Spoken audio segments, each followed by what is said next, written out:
Kumusta maing adlaw kailaw? Aniya na usab kita aron magpaabot sa mga pinasahi ug matulon-anon nga istorya. Kung gusto ka sa mga susama niining maong content, i-subscribe kung bago ka pa, i-like ang video ug i-hit ang bell notification aron sa mga bag-o na to mga video ma-update ka. Ug karon aniya na ang imong gipaabot.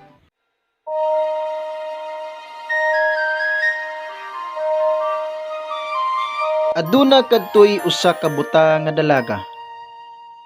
Tungod sa iyang sitwasyon, iyang gikasilagan ang iyang pagkatao niining kalibutana. Daw sa ang tanan iyang gikasilagan, gawas sa usa ka tawo sa iyang kinabuhi. Ang iyang uyab.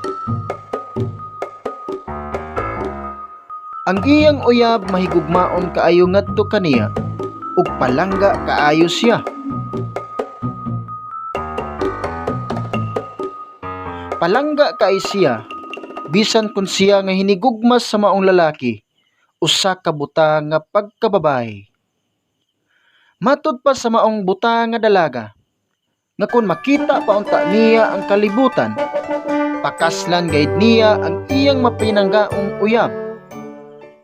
Usa ka adlaw ni ana, wala damha nga adunay naluoy kaniya ug mitanyag nga siya mo-donate og mata nganha kaniya.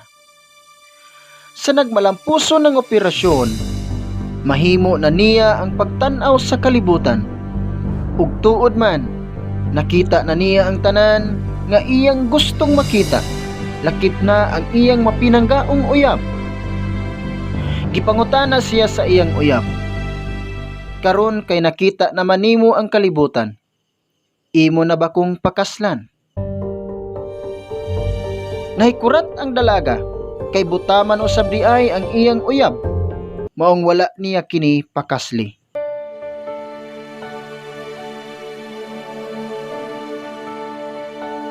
Nagpatulo sa luha ang lalaki ug mipahawa sa iyang atubangan.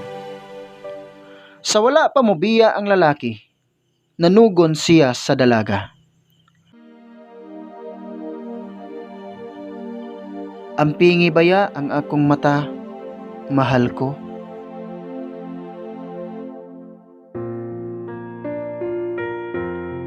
Ingon ana lang ba di ay ang mahitabo?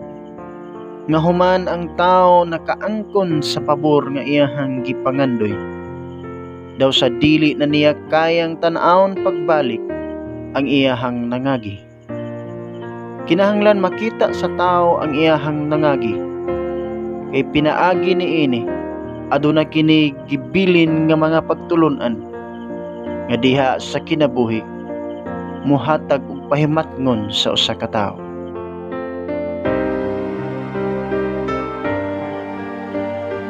Sama usab sa ato ang naangkon karon nga kinabuhi diha sa atong pag-alagad sa Dios, nga pinaagi sa ato ang mga kasinatian, ato ang nasabtan ug nahibawan nga ang Dios mismo maoy nagpasakit, maoy nagantos ug maoy nagsakripisyo alang niini. Busa kinahanglan nga atong tan-awon ug ato ang susihon nganong naingon ini nakita karon. Tungod kay adunay nahigugma kanato ug ang gugma mao'y hinungdan ngano nga kita iyang gihatagan sa kaluwasan. Mausab sa maong istorya nga pinaagi sa gugma napadayag ang maong kaluoy ug gihatag ang pabor ngadtos gikaluy-an, ug tungod niana iyang gihimo ang pinakalisod niyang mahimo aron lamang mapakita niya kung unsa katinuod ang iyang giingon nga paghigugma.